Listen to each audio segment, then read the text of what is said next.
And that's how I found myself on this train. On Ratchet's trail. The rest, you know. My identity is easily checked with the Berkshire Police. Thank you for your detailed account, Mademoiselle Locke. In addition to giving us crucial details of the investigation, you have made it clear that there are many who might wish to see Ratchet dead.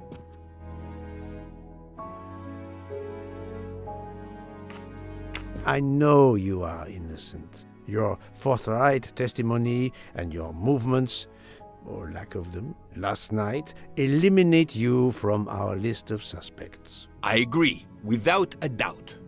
Another detective will be great help to the investigation. Book. Although my friend certainly does not need any help. You are too kind. Thank you for believing me. I'd like to help in any way I can. Do not worry, Mademoiselle Locke. Already I see things more clearly. It's obvious whoever drugged you was trying to derail your investigation. You mean the person who did this to me is Ratchet's killer? Both Monsieur Michel and Fraulein Schmidt had the means and opportunity to drug you. While you get your strength back, I intend to interview them. Excellent idea, my friend. All this excitement has whetted my appetite. I'm sure Mademoiselle Locke won't say no to a good, invigorating meal.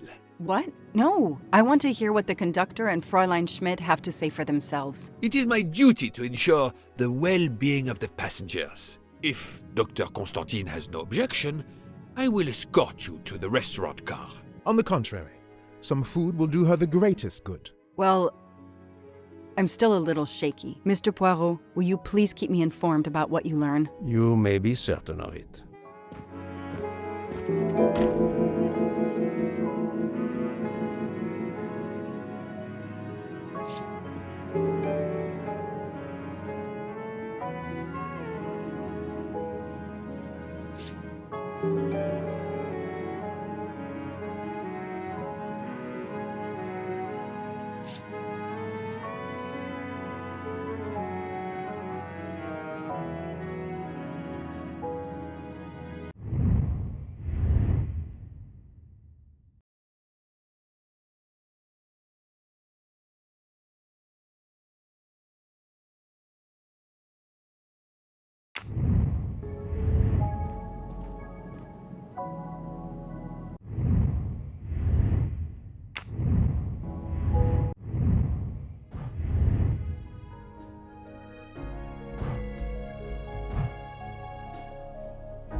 I have nothing to ask them at the moment.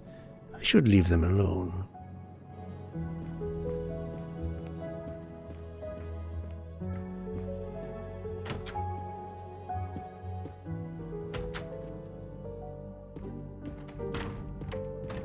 Good evening, Fräulein Schmidt. May I disturb you for a moment? You asked so politely, mein Herr, but I do not think I have a choice.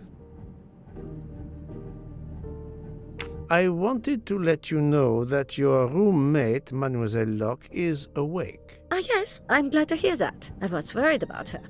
Did she tell you what had happened to her?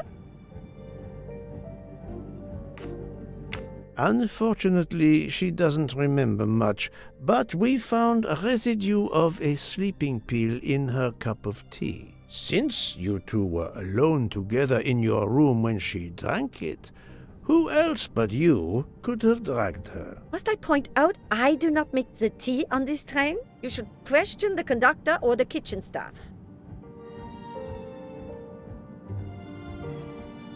I know you have sleeping pills, Fräulein. I do have some. Do you think I'm the only person on this train who finds it difficult to sleep? I believe the Countess Andrenier takes them. And I heard the Olsen woman thanking Mrs. Hubbard for a pill. That was aspirin. If you say so. Mademoiselle Locke could have died. Whoever drugged her must not feel any empathy for their fellow human beings, given the dose that Mademoiselle Locke ingested. She was close to death. Oh my God. What did I do? I didn't want to hurt her. Just have her sleep for a few hours while we had time. We? Time for what? Time for what, Madame Schmidt? You think I feel nothing? Nothing? That poor little girl. Indeed, that poor little girl. Fräulein Schmidt is somehow connected to the Armstrong case.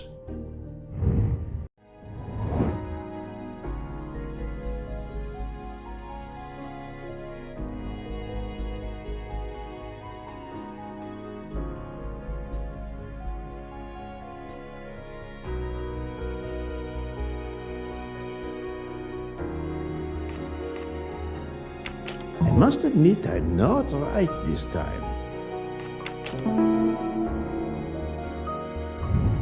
That was easy. Fräulein Schmidt, I have a certain reputation for sniffing out... I am not a murderer. Forgive me, but I was going to say brilliant chefs. You were the Armstrong family's cook, were you not? But yes, I was the cook of that lovely, lovely family. I'm sorry, but I must ask you to give me some time to collect myself. It wasn't supposed to be like this, my darling, my poor darling child. I will give you that time, Fräulein. You have given me much more in exchange. I must check in with my other suspects to make certain I have all the pieces of the puzzle in my possession.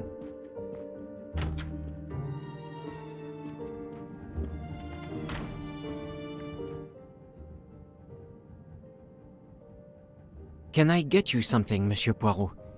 Everyone is so tense. An aperitif soon, Monsieur Fauchet, with pleasure, when the matter is resolved.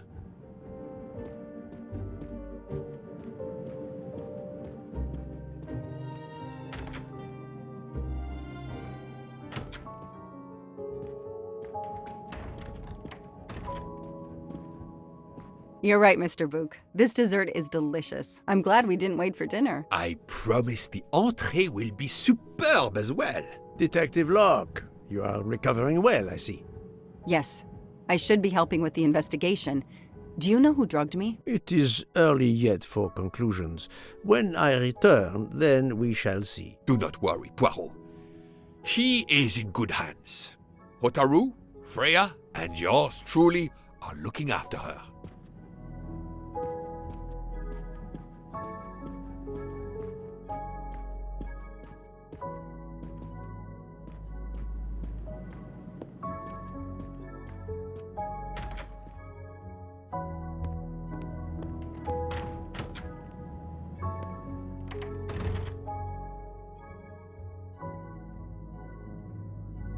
Good evening, Michel.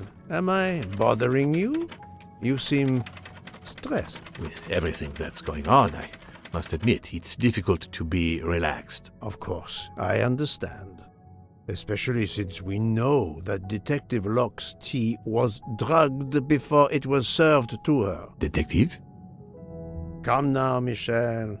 Surely you would have taken the opportunity to search her things and found her badge. Luckily, she woke up and was finally able to tell us her story. Hotaru boiled the water, Jean made the tea. I just brought it. Sir, it could have been any of the staff. Your defense is to accuse others?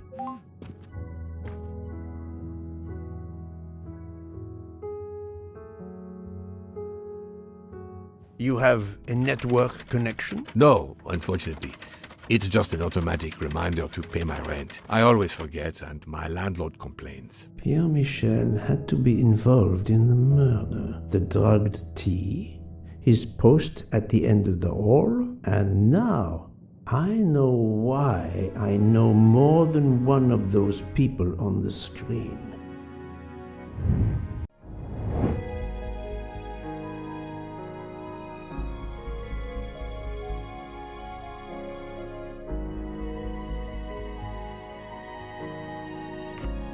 Right.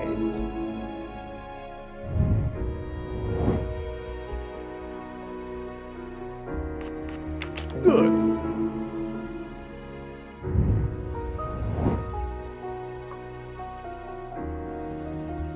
Brilliant. My little gray cells did not let. You are the father of Suzanne Moreau, Daisy Armstrong's nanny. My condolences on the death of your wife. What? But my wife... Enough lies. Suzanne does not bear your name? No. Suzanne's mother and I were divorced. Suzanne kept her mother's name. My most sincere condolences, Monsieur Michel, on the deaths of Suzanne and your wife. This job, I loved them, but I was never there for them. Then, a year after the divorce, Solange became ill. Suzanne took her to this special hospital in the US. Got that job as Daisy's nanny. I understand your pain, and the reason that led you to drug Detective Locke. We really can't hide anything from you, can we? Many have been foolish enough to try and keep the truth from Hercule Poirot. Yes, I admit, I drugged the tea. But it was only to keep her quiet, until I could... But she reacted so much to the sleeping pills. She was lucky, as are you, that she didn't die. To be frank, there is one more thing that puzzled me, but I think I understand now.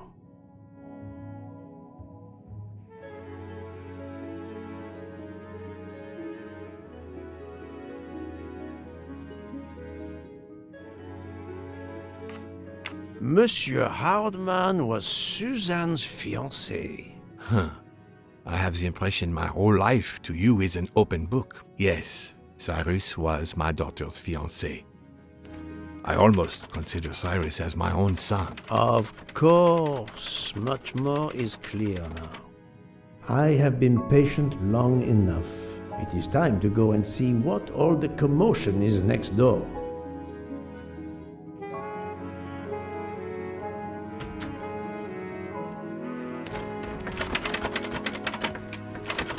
Monsieur Hardman, excellent. The gods who watch over detectives must have trapped you here.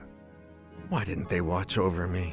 I'm a detective too. I was talking to Michelle about a leaky faucet, and I wanted to go out, but you showed up. No need to invent some preposterous story. But really, Michel has told me everything. You are the fiancé of Suzanne Moreau, his daughter. Oh. I see. Surely this is not a big surprise to you. No. Suzanne was the only woman I ever loved. And I failed her. We got into a spat. It was nothing, but I was too proud to apologize. We weren't speaking at all. Suzanne never really cared for that guy Noah. She would have forgiven me. If only. If only. If only. A common refrain between lovers who quarrel. Obviously, Pierre Michel and Fräulein Schmidt both drugged Detective Locke's tea, causing the overdose. No wonder she had so much trouble waking up. Time to report my findings to her and Book.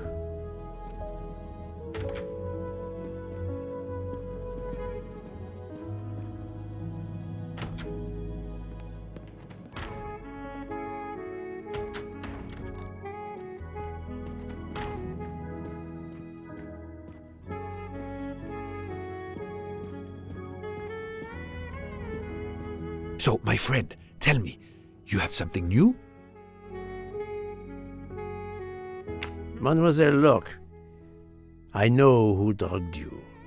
Fräulein Schmidt and our conductor Pierre Michel both admitted putting sleeping pills into your tea. This explains your overdose.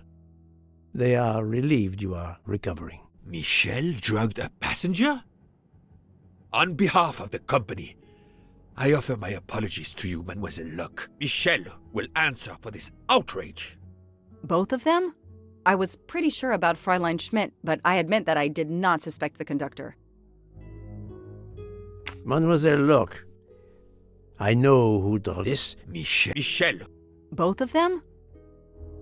I have uncovered multiple connections with the Armstrong case. Pierre Michel is the father of Suzanne Moreau, little Daisy's nanny, and Monsieur Hardman was Suzanne's fiancé. As for Hildegard Schmidt, she was the cook of the Armstrong family. What a coincidence, don't you think? But it's incredible! What are the odds that so many people linked to that tragic affair ended up on the same train? About the same as you winning the lottery, my friend. I wasn't the officer who interviewed Fräulein Schmidt back then, so she couldn't recognize me here on the train. How could they know who I was? There were other passengers who might have. Or she may have seen you when you visited the Armstrong home. It is now clear to me that some of the clues to this elaborate plot were staged for my benefit.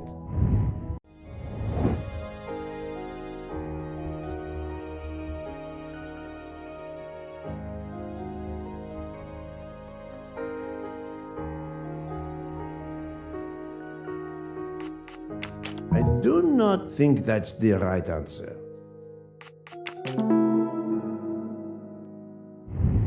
Et voilà.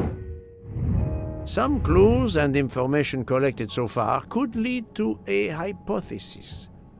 The murderer boarded the train in Vinkovsky, killed Ratchet, and then left the train immediately. How did you come to that possibility? Monsieur Hardman told me about a short man with a high-pitched voice who threatened Ratchet. Imagine for a moment that this man, wearing a wagon-lit conductor's jacket, killed him while Michel was on the platform at Vinkovsky. This murderer then hid the conductor's jacket in Detective Locke's room, then fled before the train left.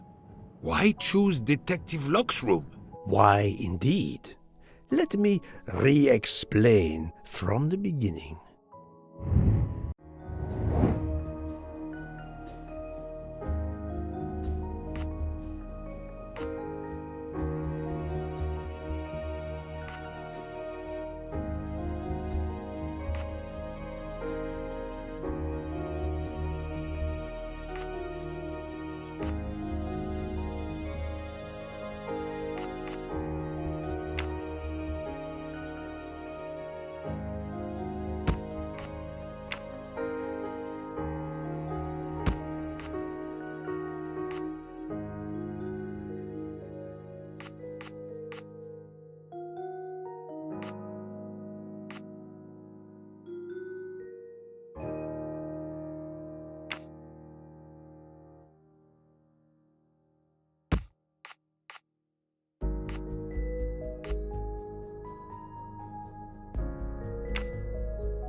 I'm right again. Mon Dieu! Oui! That must be it! Everything fits so well! It fits too well, my friend. Other clues lead to a second hypothesis, much more plausible.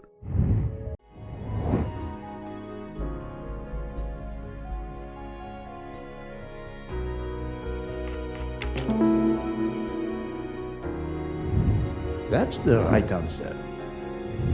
So, we have multiple murderers, all related to the Armstrong case. The murderer from Vinkovsky was a fabrication to turn suspicion away from those on the train.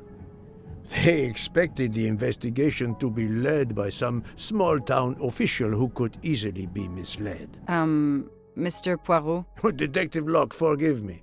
You are an obvious exception. You tracked Ratchet with the tenacity of a bloodhound. Unfortunately for the killers, they not only had you to deal with, but now they had, and I say this with all modesty, the world's greatest detective, Hercule Poirot, dropped into the midst of their meticulous planning. Multiple murderers? Multiple detectives? Poirot, please take pity on me. Who is linked to this case and who is not? My poor friend, I have gone speeding out of the station without you. I will continue.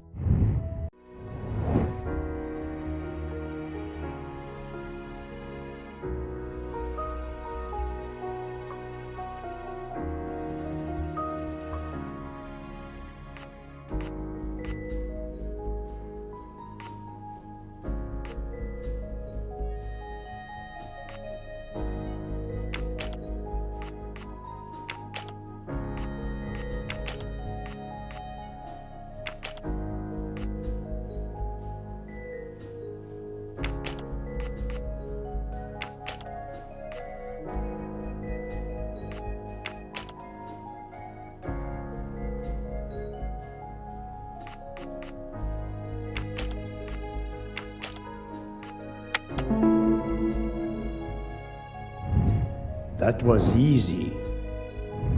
Fräulein Schmidt, Pierre Michel, Monsieur Hardman, and Monsieur McQueen are all linked to the Armstrong case. I also know that Sonia Armstrong's sister and godmother, Countess Andreni and Princess Dragomirov, are on this train.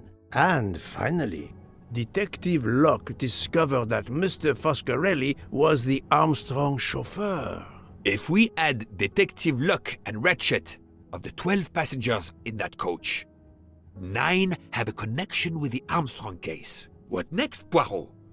Or should I say, who next? It is time to summon everyone. Everyone? Even Dr. Constantine? The train crew other than Michel? Dr. Constantine, yes. I will need him. But we don't want the others as witnesses. I will see that their duties keep them occupied elsewhere. Excellent. I have always thought this moment in a case is much like Rodin unveiling the thinker before a captivated audience. A work of art.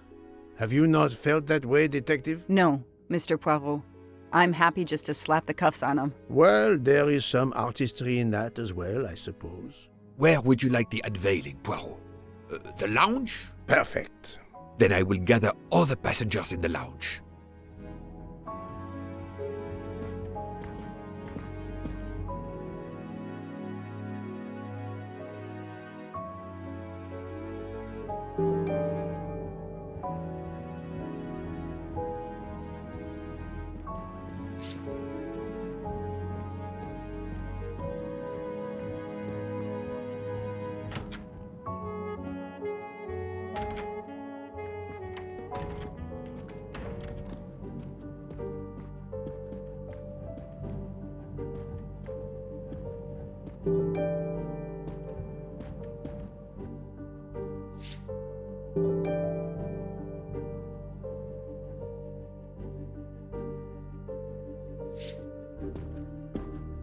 Monsieur Bouc, are the train crew locked in their quarters? Yes, they are. Then the stage is set for the final act. Ladies and gentlemen, I have gathered you together to hear my reconstruction of the murder of Samuel Edward Ratchet, also known as Cassetti. There is not one, but 2 possible solutions of the crime. I shall put them both before you, and I shall ask Monsieur Bouc and Dr. Constantine here to judge which solution is the correct one. 2 solutions? Mr. Poirot, I am hardly qualified. Nevertheless, your assistance is required. Now, you all know the facts of the case. Ratchet was found stabbed to death this morning. He was last known to be alive at 12:37 a.m. last night, when he spoke to the wagon-lit conductor through the door. His watch was found to be badly dented, and it had stopped at 1:15. Dr. Constantine, who examined the body, puts the time of death as having occurred between midnight and 2 in the morning. At half an hour after midnight, as you all know, the train ran into a snowdrift. After that time, it was impossible for anyone to leave the train. So, here is my first theory. The enemy, as Ratchet expected, joined the train at Vinkovsky by the door left open by Captain Arbuthnot and Monsieur McQueen, who had just descended to the platform. He was equipped with a wagon-lit jacket, which he wore over his ordinary clothes, and a pass key which enabled him to gain access to Ratchet's compartment in spite of the doors being locked. Ratchet was under the influence of a sleeping draught. This man stabbed him with great ferocity, 12 wounds in all. He left the compartment through the communicating door to Madame Hubbard's compartment. Yes, that's so. Scared me half out of my wits. The murderer thrust the dagger he had used into Mrs. Hubbard's handbag in passing. Without knowing it, he lost a button of his uniform. Then he slipped out of the compartment and along the corridor. He put the uniform jacket into Detective Locke's suitcase to cast suspicion on her. And a few minutes later, dressed in his ordinary clothes, he left the train just before it started off again, using the same means for egress, the door near the dining car.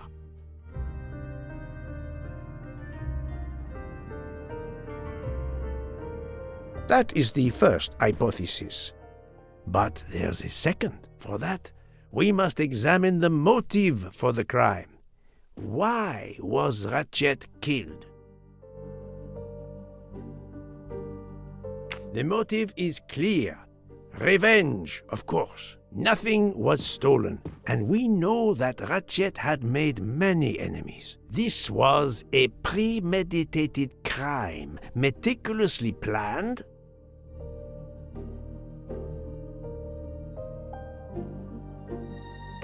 Since the kidnapping and death of little Daisy Armstrong, which traumatized many people close to the family. Even when the police concluded that it was Suzanne Moreau, questions remained. Detective Locke continued her investigation, as did others. They became convinced the truth lay elsewhere. We now know who the real murderer of Daisy is. It is clear now that Daisy's killer was Ratchet, also known as Cassetti and Michael Clark and how many other names. But of course, many of you have known this for a long time. It is obvious that the 12 stab wounds are not a random number. Dr. Constantine's analysis revealed that some stab wounds appeared to have been caused by a right-handed attacker. Others indicated the knife wielder was left-handed. Some wounds were deep, more than one fatal, yet others were not much more than mere scratches. What can explain these discrepancies? This leads us to an obvious conclusion. They are symbolic.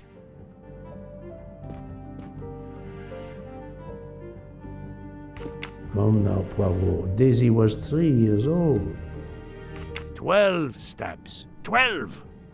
The same number as a trial jury in the United States. But not just a jury of 12 members condemning him to death, but 12 executioners as well. This self-appointed jury had meticulously planned for everything except Snow.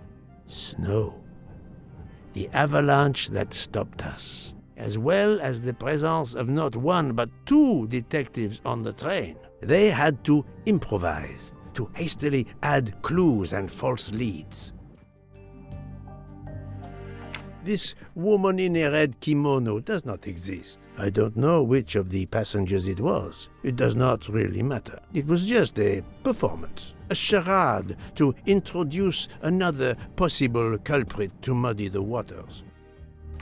The time on Ratchet's broken watch was deliberately set to conceal the true time of the crime. The vial of vaping liquid incriminated Captain Arbuthnot. However, he had a solid alibi confirmed by Monsieur McQueen. Impossible then to suspect him. The conductor's jacket, found in Detective Locke's suitcase, was put there only to cast suspicion upon her. All these false leads were intended for me. But I am Poirot. I understood the truth. We have a train full of suspects. It's time to identify who the real culprits are. Let's start with Detective Locke.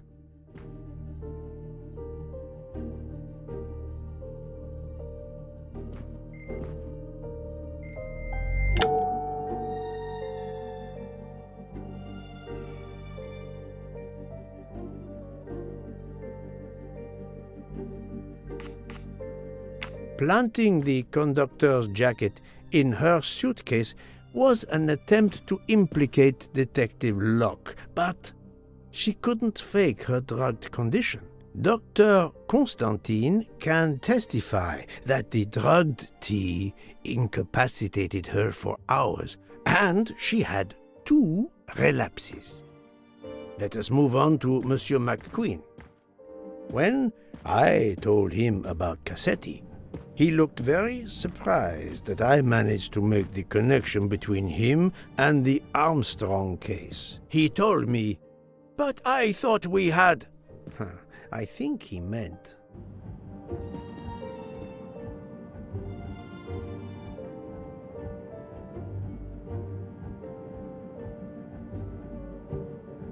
You thought you didn't leave any real clues linking the murder to the Armstrong kidnapping. Moreover, you insisted that Ratchet did not speak French when you knew I had heard a voice calling out in French that was supposed to be Ratchet.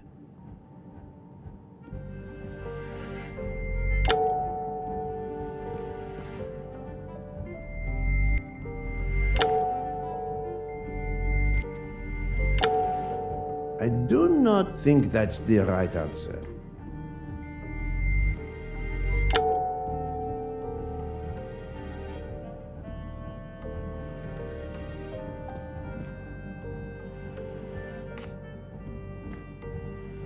You took some pleasure in leaving me false clues, I think. It was quite annoying. But you told me yourself that your father was the district attorney who handled the Armstrong case. The case haunted my father. At first, he believed Suzanne Moreau had helped her boyfriend, Noah, to kidnap Daisy, even though there were questions that went unanswered, and a young policewoman refused to let it go, continuing to find discrepancies, but never enough to reopen the official investigation. That policewoman sits there. Her name is Joanna Locke. Then tell him. Tell him how in the end my father believed you, how he resigned a job that he loved, racked with guilt that he may have let that monster go free. He died young, broken, his faith in justice broken. That's what Ratchet did to him. Thank you for your honesty, Monsieur McQueen. Your father is one more victim of the man who called himself Ratchet. Now, I will turn to Ratchet's valet, Monsieur Masterman. No, Poirot, remember Ratchet's sleeping pills.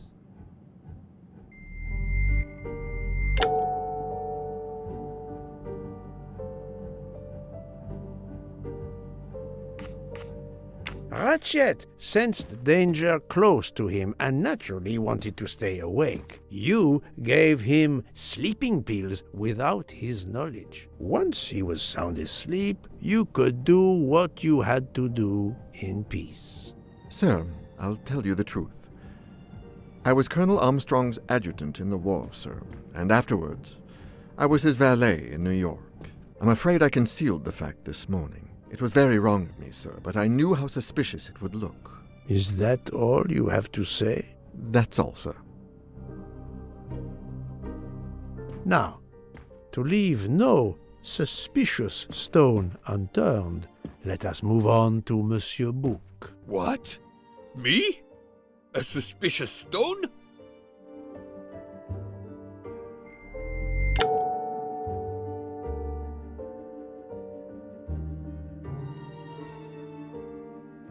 His lofty position as director does not clear him of suspicion. Murderers can come in all shapes and sizes. Bouc, my friend, of course you are not guilty. You did everything you could to get me on this train. What madness would cause you to ensure, and I speak with all modesty, that the best detective in the world could be present to witness your crime? But doesn't our friendship count as well? Most assuredly, but a murderer can wear all sorts of masks, including friendship. Let us consider our ever-efficient wagon-lit conductor, Pierre Michel.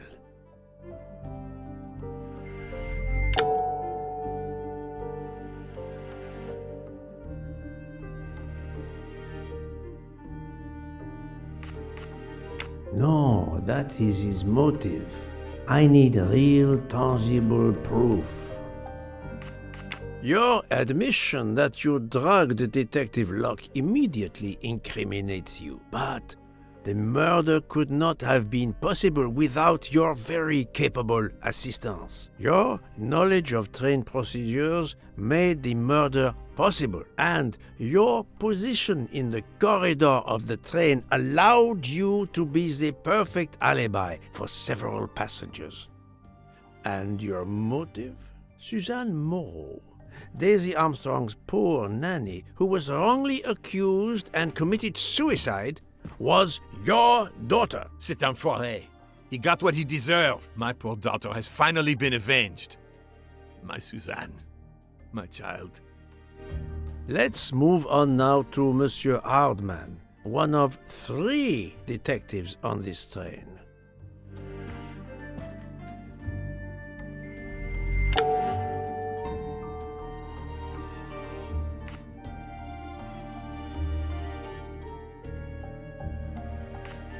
Monsieur Hardman, I think you are a real detective, but you were never hired by Ratchet.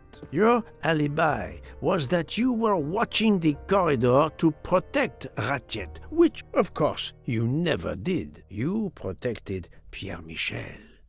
However, we just saw that his alibi doesn't hold up, so neither does yours. I don't know about the conductor. Being Suzanne's fiancé, you had a substantial motive to punish Ratchet. You used your detective skills, just as Detective Locke did, to hunt him down and finally avenge the death of your beloved. That's right, Mr. Poirot. I do have some detective skills. I never doubted it. Now, Fraulein Schmidt, the lady's maid with the soul of a cook.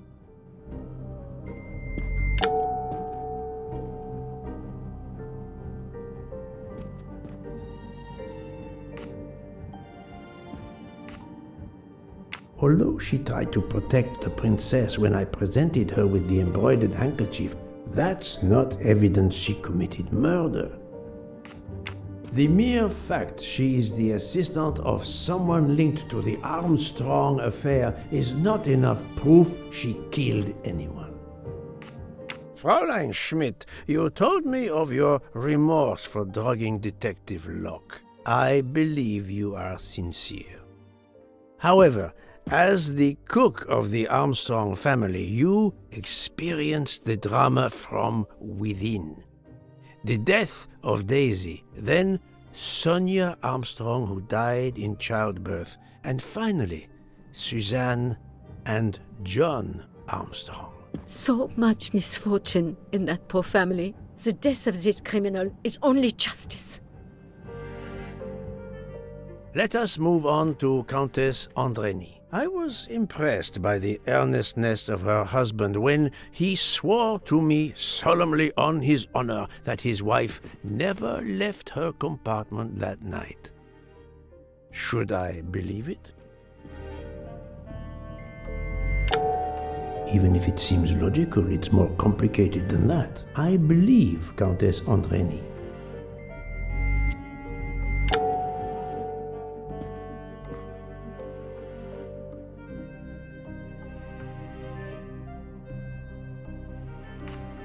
Countess Andreny, being Sonia Armstrong's sister, you had every reason in the world to want to avenge her. But you were incapable of stabbing someone, even after what he had done to you and your family. The night of the crime, you simply took a sleeping pill. I appreciate the irony that nearby, Detective Locke was also in a drugged sleep. When you awoke, you thought the nightmare was over. Rudolph? Hush, my love. Hush. Excellent transition. I was coming to you, Count Andreny.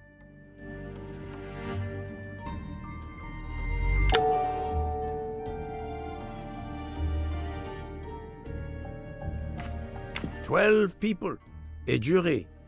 This was very important to all of you. If Countess Andreny did not stab Ratchet, someone had to take her place. And you, Count, the beloved husband. I've seen how fiercely you love and protect your wife. Enough!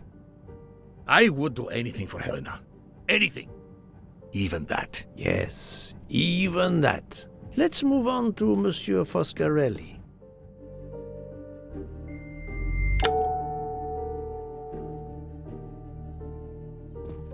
Detective Locke found out that you were the Armstrong chauffeur, and that you planned to travel on the same train at the same time as Ratchet. That is what made her decide to obtain a ticket as well. Unfortunately, she could not prevent the murder. Have you lost your tongue, Mr. Foscarelli? Oh, Daisy. She was the delight of the house. Tonio, she called me. And she would sit in the car and pretend to drive me. And you, Mademoiselle Olson, a champion for the immigrants, a worthy calling. I do not think that's the...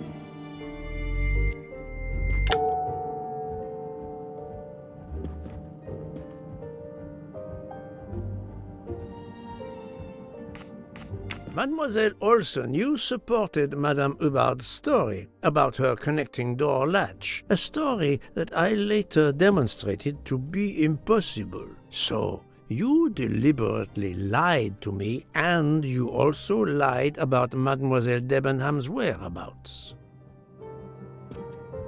Enough! I can't take this anymore! I know what you want from me, Mr. Poirot. Very well. Here it is. She was my little Daisy, my angel, so patient. When I patched a scrape or took her temperature, that was my job. But she was so much more to me. She was a shining light in an ever-darkening world. I've tried to honor her by caring for children who have lost everything. Thank you, Mademoiselle Olson. You too shed light on your part in this mystery. You were Daisy Armstrong's nurse. I will ask you no more questions. It is enough that you have admitted what I know to be the truth, and I understand. Let's move on. Dr. Constantine. You suspect me? I know none of these people. I didn't know Ratchet either, and I've taken a solemn oath to help people, not murder them.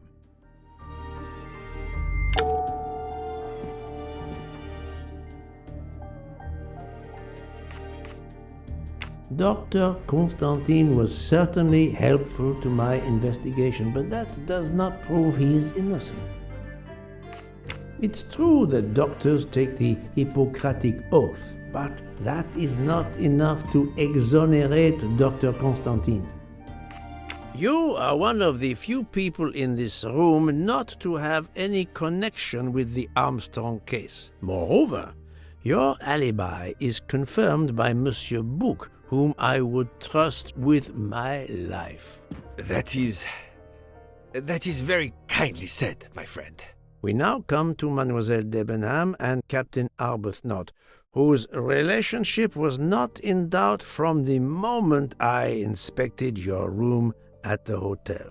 You have a bloody nerve. Indeed, I do.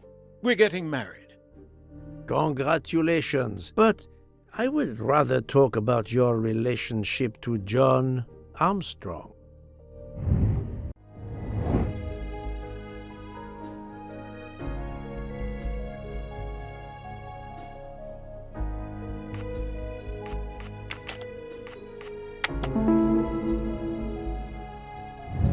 My little gray cells did not. Captain Arbuthnot, you served in the army with John Armstrong. What I don't understand is why a man your age is still a captain. One might expect you to be a colonel as well. Ever fought in a war, Poirot? It was war that first brought me to England. Then you know what it's like. There's a shattering sound, and death, and mistakes, acting on intelligence that proved to be wrong. I sent a patrol to their death. Good men, brave men, wasted. John testified on my behalf at a court-martial. I'm not a colonel. I don't deserve to be, you bloody fool. But I'm also not in prison. John remained my best friend until... There, you have my story. Understand now? Archie, calm down, please. You're right, Mary. What you see in me, I don't understand. Oh, Archie, I see in you what John saw. Miss Debenham, I'm sorry. My turn, is it? I'm afraid so. And you have caused me quite a puzzlement. Your connection with the Armstrong family was not obvious. Then I remembered the job you currently hold.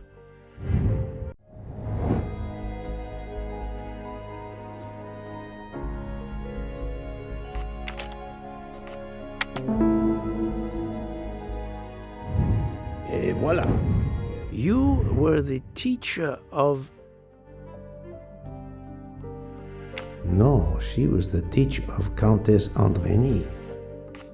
You were the teacher of Helena Andrény, whose maiden name was Helena Goldenberg before she married Count Andrény. Yes, absolutely. Why lie to you? She was an excellent student. Captain Arbuthnot.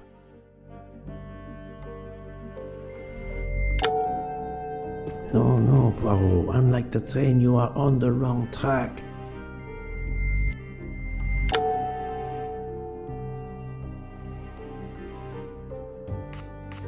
You had one of the strongest alibis, thanks to Mr. McQueen. But his testimony melted like a snowflake. There went your alibi. Poof! Unless you have another one. As for you, Mademoiselle Debenham,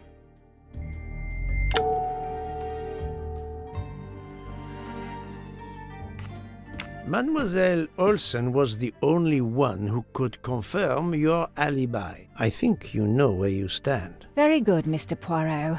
Are you satisfied? I will be soon. Now I must turn to Sonia Armstrong's godmother, Princess Dragomirov.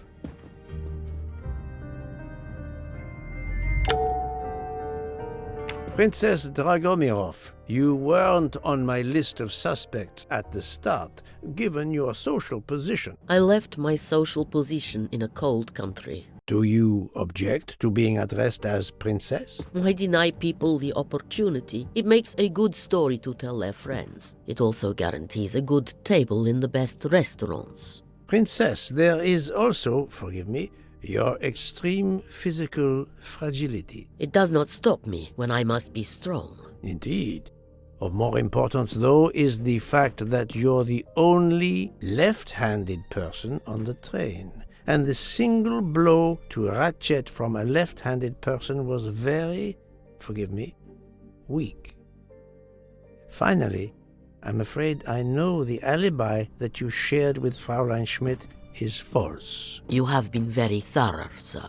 I hope you will permit me to say we are much alike. I am honored. Now it is time to end with Mrs. Hubbard, or should I say,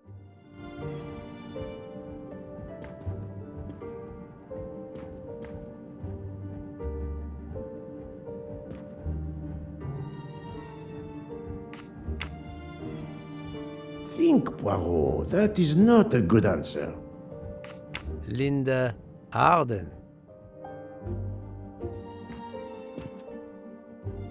If Princess Dragomirov hadn't told me about her relationship with this famous actress, I might not have made the connection. But you are a great actress, madame. Your performance as a flighty, self-involved woman was superb. I never would have guessed something entirely different. As for what ties you to the Armstrong family, it is obvious.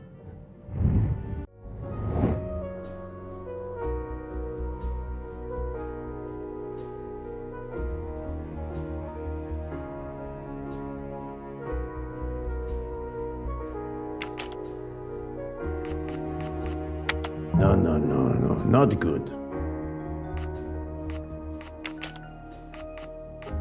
This is wrong, but I'm never far from the truth. Think, Poirot. That is not a good answer. This is wrong, but I'm never far from the truth. No, not good.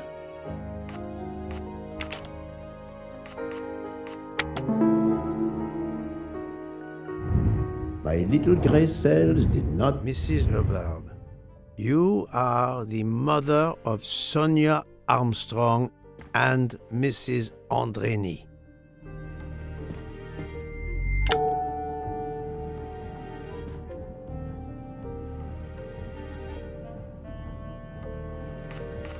Madame Hubbard, you really are a remarkable actress. You put so much effort into your character and into staging the murder. I saw it as a perfect mosaic, each person playing his or her allotted part, so carefully arranged that if suspicion should fall on any one person, the evidence of one or more of the others would clear the accused person and confuse the issue. Everything was meticulously planned.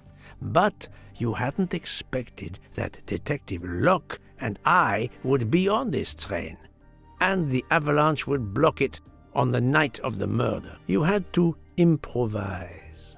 But again, improvisation would be another of your skills as an actress. So you came up with the story that the latch on the door that communicated with Ratchet's compartment was hidden by the handbag. I always fancied myself in comedy parts. That slip about the sponge bag was silly. Shows you should always rehearse properly. You know all about it, Mr. Poirot.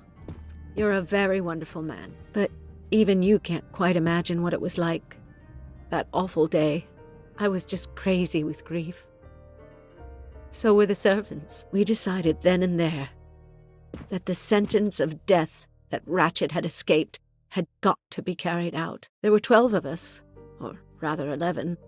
Suzanne's father was over in France, of course. First we thought we'd draw lots as to who should do it, but in the end we decided on this way. It was the driver Antonio who suggested it. Mary worked out all the details later with Hector McQueen. It took a long time to perfect our plan.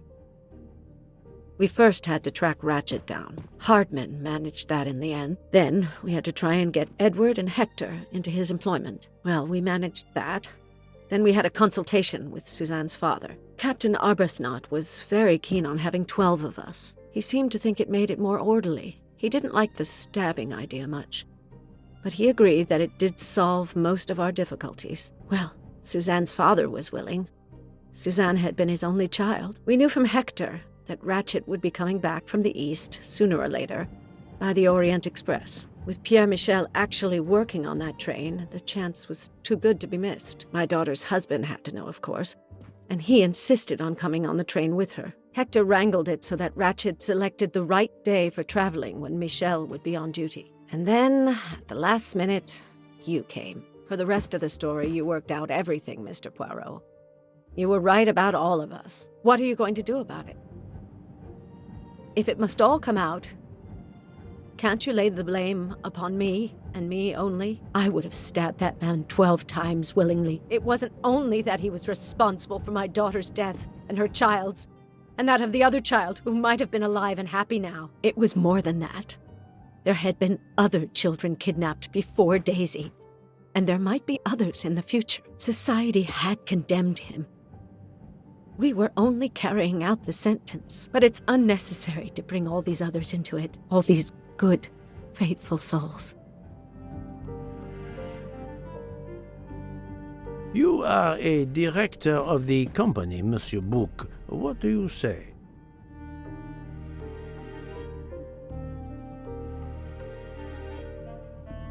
In my opinion, Poirot, the first theory you put forward was the correct one. Decidedly so. I suggest that is the solution we offer to the police. You agree, Doctor? Certainly, I agree. As regards the medical evidence, I think that I made one or two fantastic suggestions. Then, having placed my solution before you, I have the honor to retire from the case.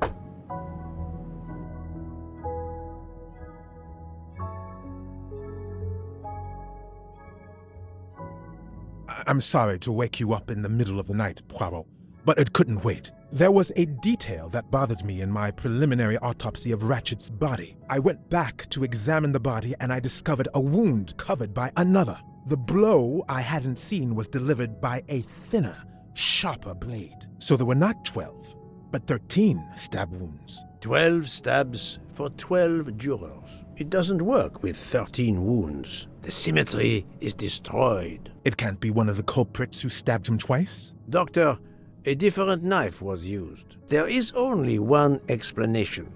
Somehow, some way, there is a 13th murderer on this train. We must tell Bouc. The case is not solved.